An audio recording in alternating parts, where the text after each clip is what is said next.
Mesdames et messieurs, bonjour et merci de nous suivre sur BNews. L'élection présidentielle de 2021 est au fronton de l'actualité politique au Bénin.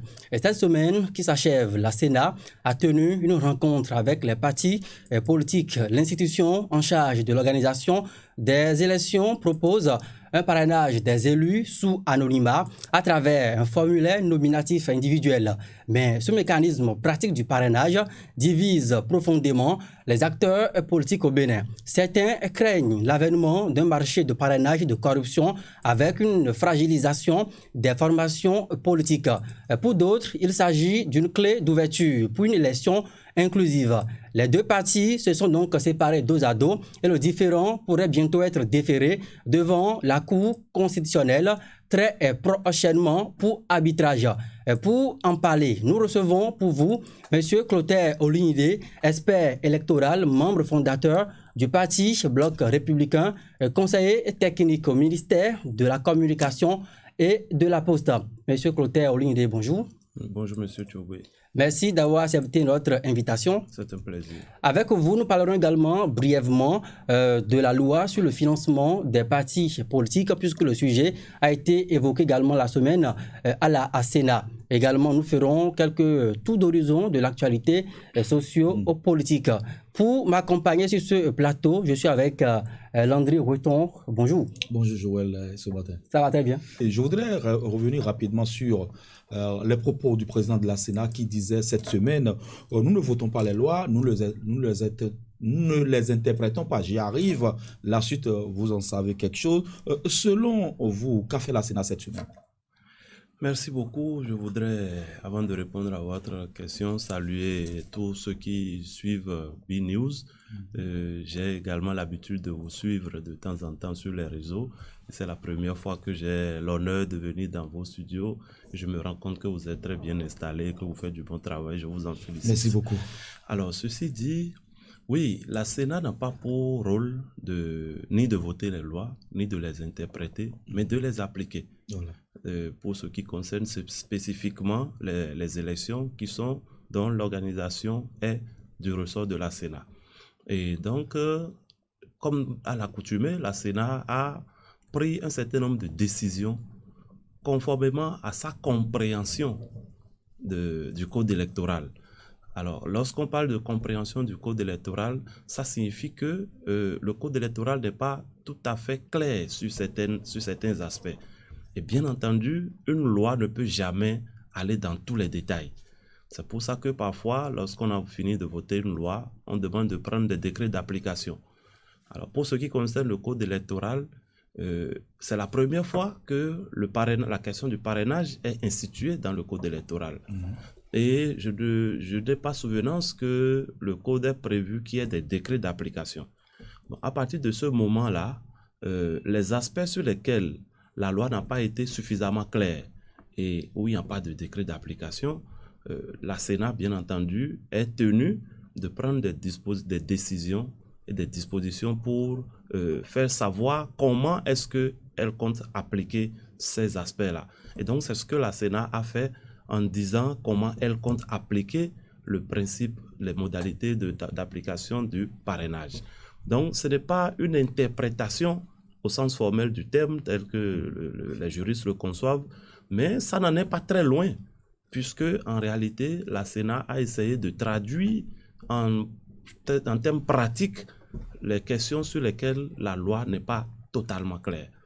Et j'ai suivi comme vous ce que la Sénat compte faire par rapport à la mise en œuvre du parrainage, et je dirais que je suis à mi-chemin en accord avec ce que la Sénat a décidé de faire. Alors, M. Clotaire Olinide, lorsqu'on sait qu'en réalité, les lois devraient pouvoir être intelligibles pour ne pas laisser des zones d'ombre, est-ce que la balle n'est pas à renvoyer aux parlementaires qui ont voté ce code électoral avec ces points que la Sénat se trouve obligée aujourd'hui d'interpréter ou bien de traduire? Bon, pas forcément. On n'est pas obligé de retourner le texte à l'Assemblée nationale. Je vous ai dit, une loi par définition, elle est générale. Elle est générale, elle est impersonnelle et elle ne peut pas aller dans tous les détails.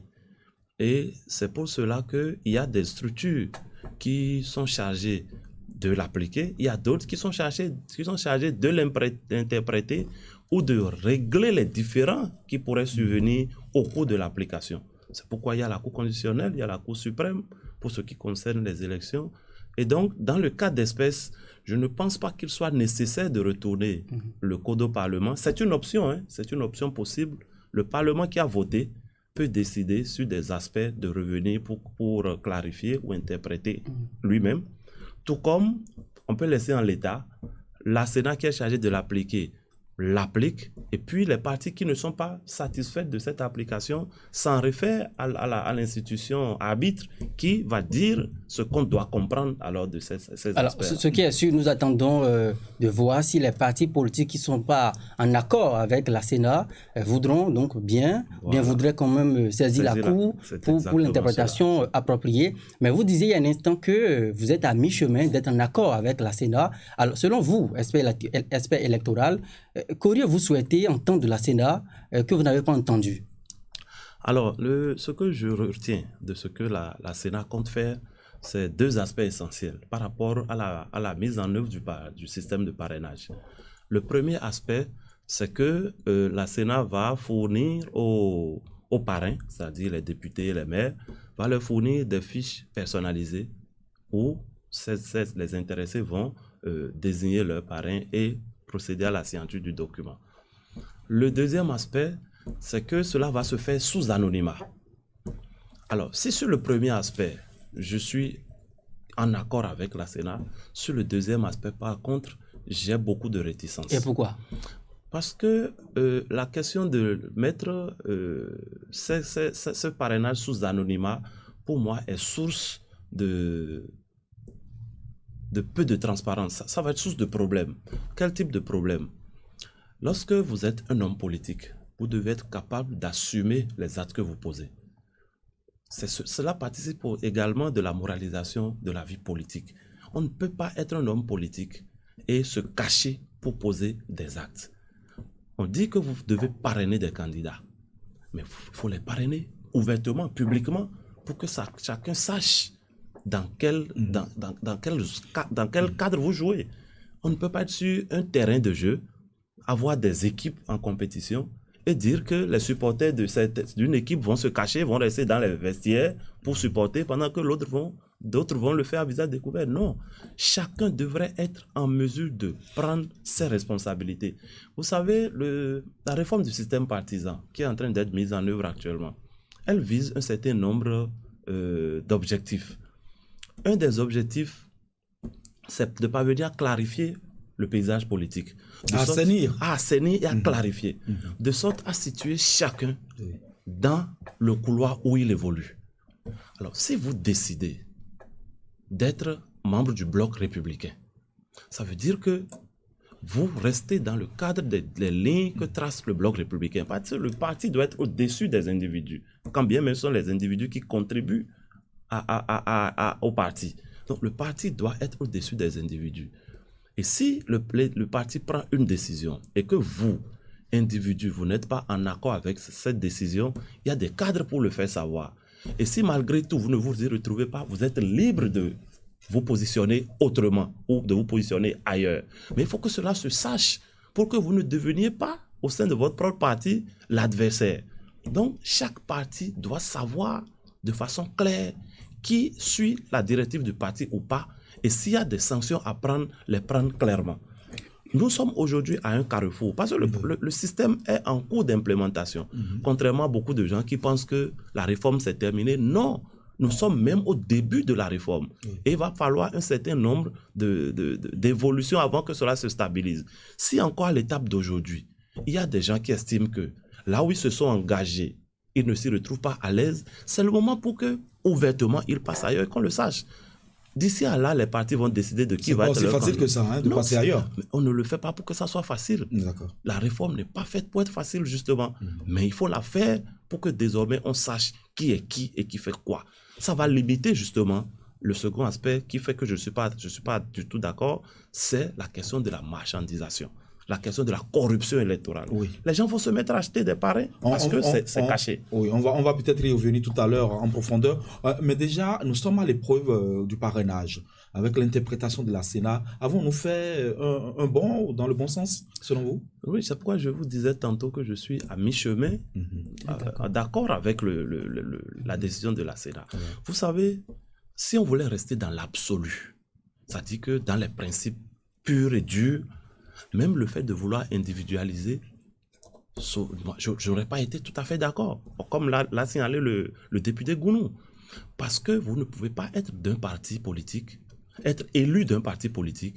Le parti politique va choisir un candidat et vous allez vous lever de façon isolée et aller donner votre parrainage peut-être. Alors, M. Clotaire Olindi, il me semble bien que votre fil conducteur, c'est d'enfermer le parrainage dans le cercle des partis politiques, ce qui n'est pas l'interprétation de la Sénat. Alors, la Sénat, lorsqu'on a écouté le commissaire de la Sénat, M. Abou Adam Soulé, il a expliqué que le parrainage n'est aucunement un soutien politique, qu'il s'agit d'un acte républicain. Et que d'ailleurs, si on ne le fait pas, les élus pourraient subir des pressions dont la Sénat se préoccupe de la santé psychologique et pour mettre à l'abri ces élus-là. Alors, qu'est-ce que vous trouvez à reprocher à ce mécanisme-là si ce n'est pas des intentions de pouvoir peut-être exclure peut-être d'autres candidats avec les élus qui seront peut-être aux ordres? C'est pour cela que je disais tantôt que dans l'absolu, j'ai été précis, je dis dans l'absolu, je n'aurais pas été d'accord avec cette interprétation de la Sénat, même sur cet aspect-là. Mais quand on voit la réalité, le contexte dans lequel nous sommes aujourd'hui, je suis de ceux qui pensent qu'il vaut vraiment mieux personnaliser pour que chaque élu puisse donner son parrainage à qui il veut. Mais à visage découvert. Mais à visage découvert. Mais lorsque le système sera bien assis, le système partisan sera bien assis et que les partis seront vraiment bien organisés, on saura qui est qui, je suis de ceux qui pensent qu'il faudra aller à une étape où c'est au sein des partis politiques que cela va se passer. Parce que, c'est ce que j'expliquais tantôt, chaque parti politique bientôt va choisir son candidat. Alors, est-ce que, avec l'objectif de la réforme du système partisan en cours, est-ce que vous trouvez normal qu'un parti politique choisisse un candidat et que des élus de ce parti-là, de façon isolée, décident d'aller peut-être la discipline de groupe? Voilà. Donc, ça va mettre à mal la discipline de groupe et la cohésion au sein des partis politiques. Mais est-ce qu'on s'entend sur le fait que le parrainage, c'est un acte républicain? Bien entendu. Alors pourquoi voulez-vous l'enfermer dans le cercle des partis politiques? Je voudrais déjà par rapport à ce que Joël... Qu'a voulu le législateur selon l'article 41 de la loi 2019-43 portant code électoral? Et que voulait le législateur selon vous? Non, je vous ai dit, tel que le législateur l'a prévu, et que je partage le parrainage, c'est un acte républicain. C'est un geste que chaque élu devrait pouvoir poser en toute conscience et en toute responsabilité. Dans un projet politique? Pas forcément. Okay. Mais puisque aujourd'hui, nos tests sont tels que tous les élus proviennent d'un parti politique, ça dit que si on ne fait pas attention, cela va mettre, contrairement à ce que la Sénat veut faire, en disant qu'elle veut protéger les élus, elle va plutôt les mettre en porte-à-faux avec le parti politique, puisque les élus proviennent d'un parti politique. Est-ce que la Sénat ne soupçonne pas effectivement que les partis, un peu comme vous le défendez, puissent exercer une pression? Ce n'est pas de la pression, voilà. C'est tout à fait normal. Vous-même, si vous étiez dans moi, je suis membre d'un parti politique, et je sais de quoi je vous parle. Parlez-nous-en. Quand je sors de la peau du technicien, je rentre dans la peau du politique. Je suis responsable d'un parti politique, ça va être difficilement acceptable pour moi qu'un élu de mon parti, de façon isolée, prenne une décision aussi grave que celle-là, sans que lui et moi, tout au moins, on en discute. Vous pensez que c'est aussi grave que ça? Ah, mais qu'est-ce que vous croyez? Pour garantir l'aspect, voilà. Parti? Mais je vous dis, à l'intérieur d'un parti, c'est tout un système, un parti politique. C'est cela. Moi, aujourd'hui, je suis un élu communal. J'aurais bien voulu être un élu, j'aurais bien voulu être élu à l'Assemblée nationale. J'étais candidat à la candidature aux législatives, mais je n'ai pas été retenu. Parce que le parti a préféré quelqu'un d'autre. Et je me suis plié. Si cela ne dépendait que de ma volonté à moi, je n'allais pas me plier. Mais je me suis plié à la décision du parti. Ça veut dire que le parti a un plan stratégique et sur cette base-là, le parti déplace ses pions.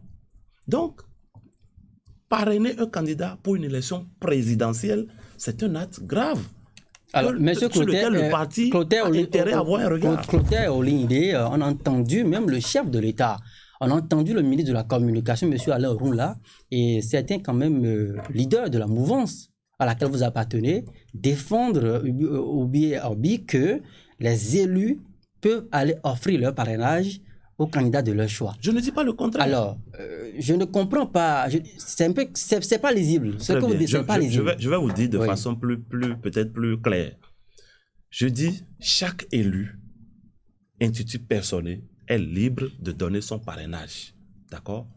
Mais je dis, il faut forcément trouver le mécanisme. Et ça, ce n'est pas forcément la loi. Ce n'est pas forcément la loi. Il faut trouver forcément un mécanisme qui permet à cet élu-là de s'assurer d'une certaine cohésion avec son parti politique. Parce que même si rien n'est fait pour aller contre ce que la Sénat vient de dire, et que la Sénat le faisait même tel qu'elle l'a dit, moi je peux vous garantir qu'aucun élu qui veut rester durablement dans son parti ne prendra le risque de poser cet acte-là sans en avoir, même s'il veut le donner à quelqu'un d'autre. Donc vous annoncez qu'il y a des représailles par rapport à ces élus zélés en griffe. Qui tenteront de sortir des rangs. Je n'annonce aucune représaille, je vous dis ce qui est. Voilà. Parce que le parti n'est pas régi par le code électoral. D'accord? Le parti a ses statuts et règlements intérieurs qui disent de façon précise, si vous posez tel acte, vous pouvez mériter tel ou tel autre acte. Donc si la loi vous autorise à prendre personnellement la décision, mais que les tests du parti vous contraignent entre griffes à en faire part au parti et que vous décidez de ne suivre que la loi et de ne pas vous préoccuper des tests du parti, oui, vous serez en conformité avec la loi. Personne ne pourra s'en prendre à vous par rapport au respect de la loi. Mais au sein de votre parti, vous risquez d'en faire les frais. C'est tout, c'est la nuance que je voudrais faire. Et je dis, moi, j'aurais été un élu, député ou maire, devant donner le parrainage.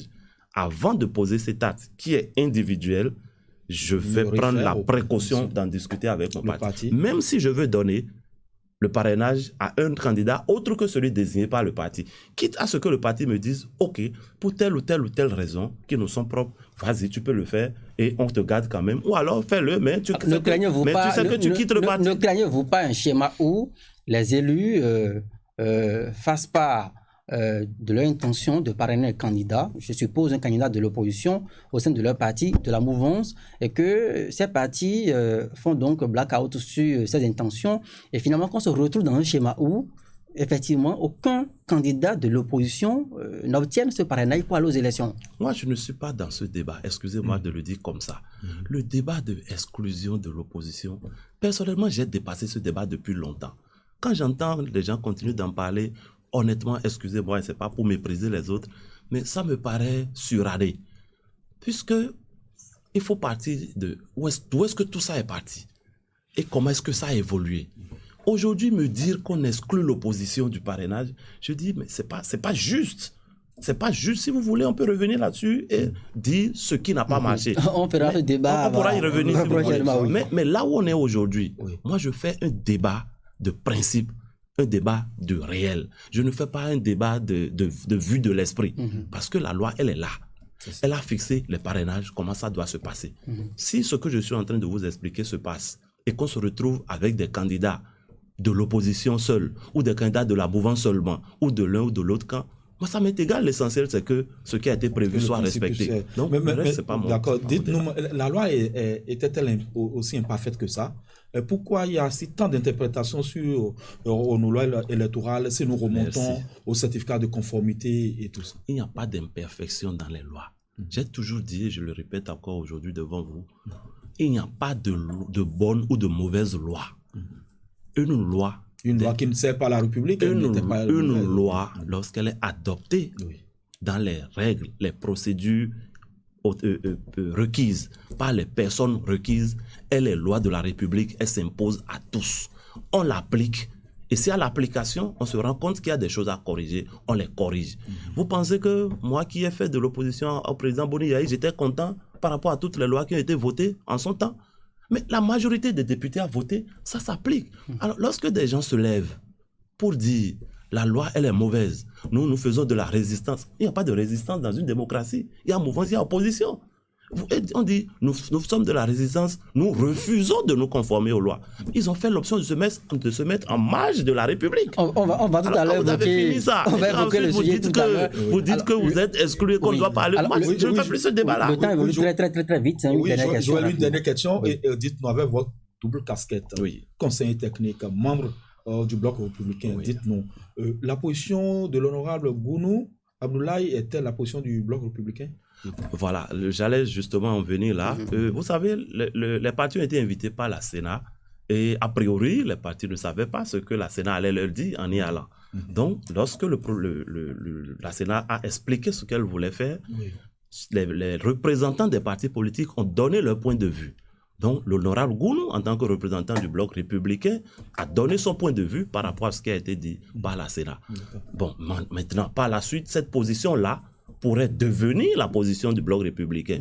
Mais il y a toute une procédure pour ça. Vous l'avez d'ailleurs repris tout à l'heure sur ce plateau. Voilà, à l'étape actuelle, on n'est pas encore... Nous allons évoluer dans cette émission avec une toute dernière question sur ce point. Est-ce que le Bloc républicain ou l'UP, puisque vous êtes des partis de la même mouvance, est-ce que le Bloc républicain s'apprêterait à saisir le juge constitutionnel pour arbitrer ce différend? Voilà, pour ce qui est de la fraternité de UPBR, en tout cas, moi, je suis Bloc républicain, je ne suis pas UP, je ne peux pas parler au nom de l'UP. Mais comme je l'ai dit, à partir du moment où la situation s'est présentée, celui qui a représenté le Bloc républicain à la séance va certainement rendre compte au bureau politique qui va s'asseoir et décider de ce qu'il y a à faire. Donc, à l'heure où je vous parle, je ne peux pas vous dire si une telle rencontre a déjà eu lieu, mais je n'ai pas encore d'informations selon laquelle il y a une décision qui a été prise dans ce sens. Si c'est ce qui est retenu par le parti, ça se fera. Très bien. Alors, nous allons évoluer rapidement. Nous allons aborder brièvement, je l'ai annoncé en début d'émission, la loi sur le financement des partis politiques également a été évoquée comme sujet entre les partis politiques représentés à cette séance avec la Sénat. Finalement, on parle de les 1,5 milliard déversés donc à la Sénat. On veut la répartir suivant la loi, 40% pour les députés et puis 60% pour les élus communaux. Est-ce que là, au moins, vous êtes en phase avec la Sénat? C'est bien ce qui est dit par la loi.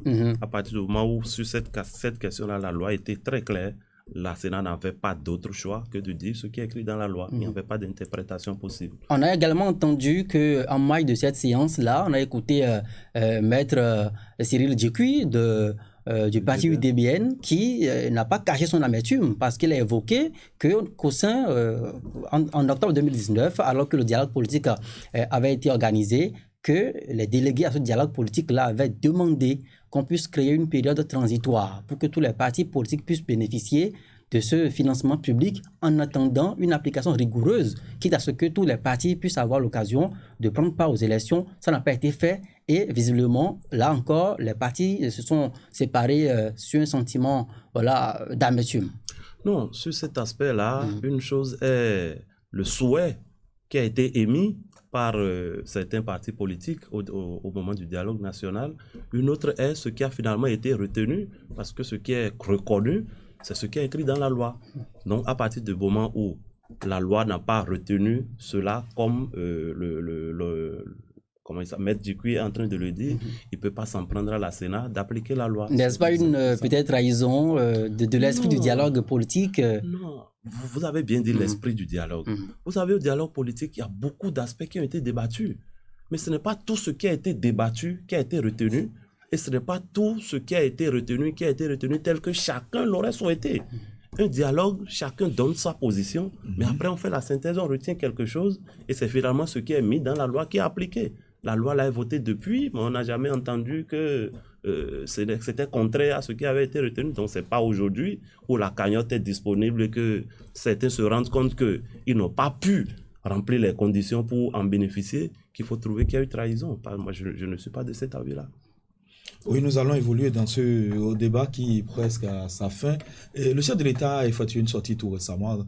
Et lors de son entretien, il a dit beaucoup de choses. Selon vous, est-ce qu'il y a eu du nouveau au cours de cet entretien que vous avez suivi certainement?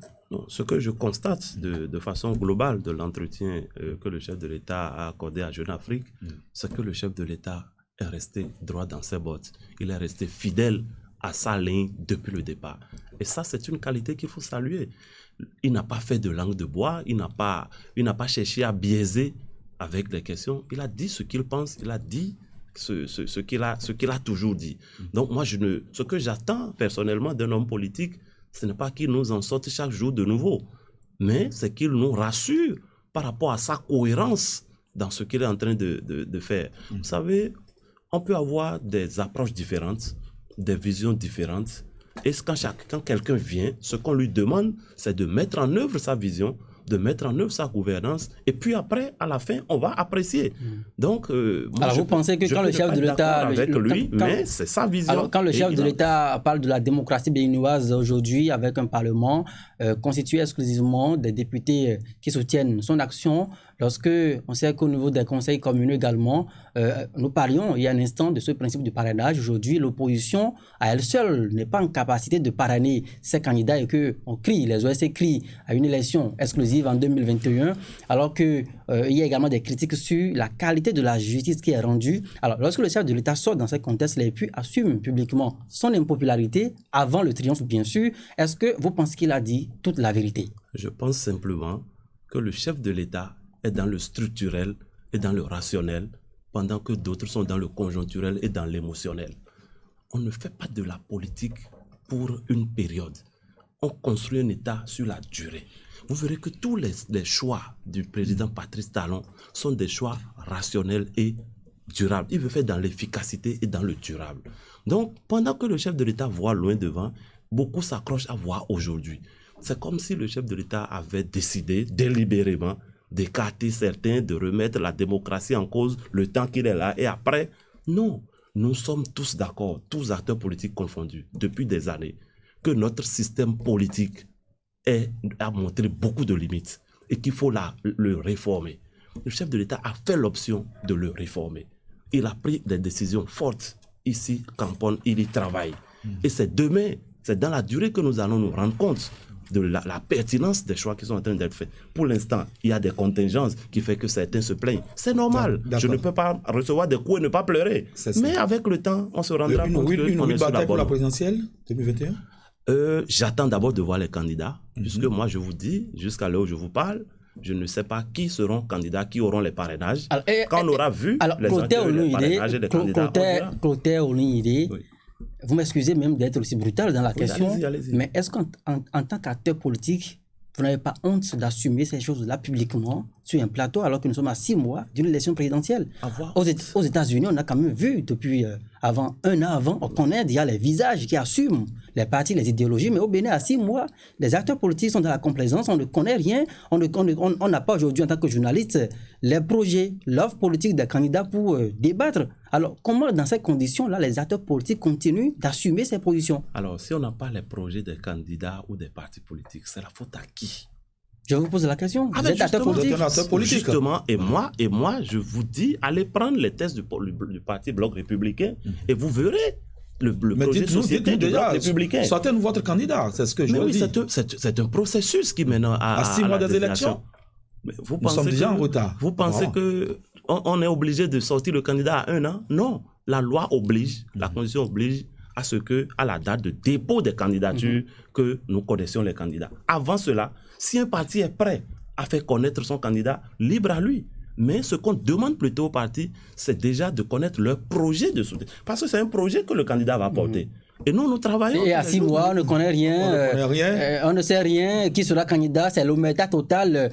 Il me semble peut-être que c'est... Une loi du silence qui arrange les partis politiques. Non. Le débat se fait à l'interne. Mais on ne peut pas sortir sur la place publique. Mais le peuple veut savoir. Pendant combien de temps ce débat se fera? Ce que le peuple doit savoir, c'est que le Bloc républicain, en tant que parti politique, aura un candidat.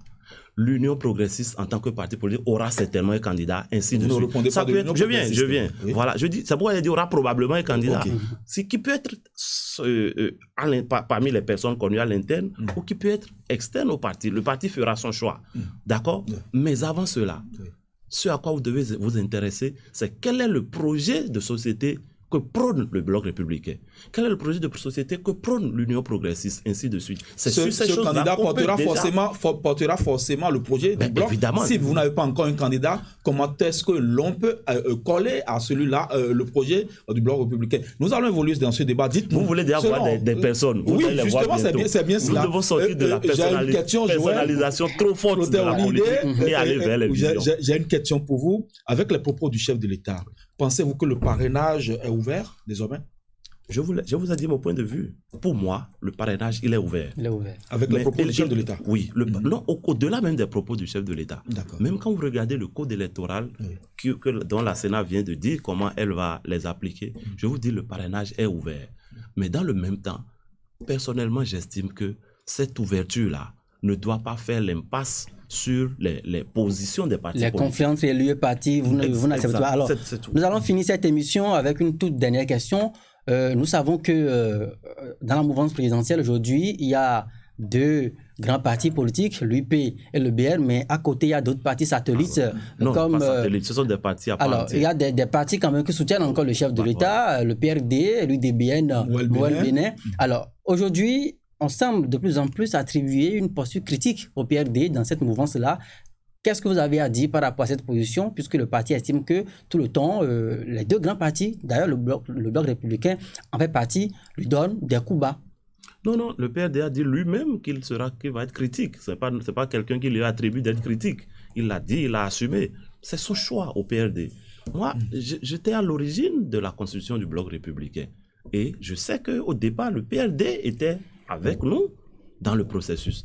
À un moment donné, le PRD a estimé qu'il ne pouvait plus continuer la route et il est sorti. C'est son option. Donc, à partir du moment où il a choisi de sortir du bloc républicain, qu'il n'attende pas de nous, au bloc républicain, que nous lui fassions des cadeaux. Nous sommes sur le terrain politique. C'est pourquoi moi, je souris parfois quand j'entends des gens de la même famille. Merci beaucoup. Quand j'entends ça, moi, ça me fait sourire. Même famille en politique, ça on ne connaît pas ça. C'est un parti à part entière. Le jour où il voudra que le bloc républicain lui fasse des cadeaux, ben, qu'il vienne au bloc républicain, on sera copains. Mais tant qu'il est hors du bloc républicain, eh bien, chacun se bat pour faire grandir son parti politique et ça se passera toujours ainsi. D'accord. Merci à vous, monsieur Clotaire Olindé. Vous êtes expert électoral. Vous êtes également conseiller technique au ministère de la Communication et de la Poste. Vous êtes membre fondateur du parti Bloc républicain, parti de la mouvance présidentielle qui soutient ardemment les actions du chef de l'État, Patrice Talon. Avec vous, nous avons donc évoqué les sujets évoqués cette semaine, si vous me permettez la tautologie, à Sénat, notamment la loi sur le financement des partis politiques au Bénin et surtout le mécanisme pratique du parrainage. Merci d'avoir répondu à nos questions une fois encore. C'est moi qui vous Merci à vous, Longue de Retour. C'était moi. C'est la fin de cette émission Diagonale. On se retrouve très prochainement.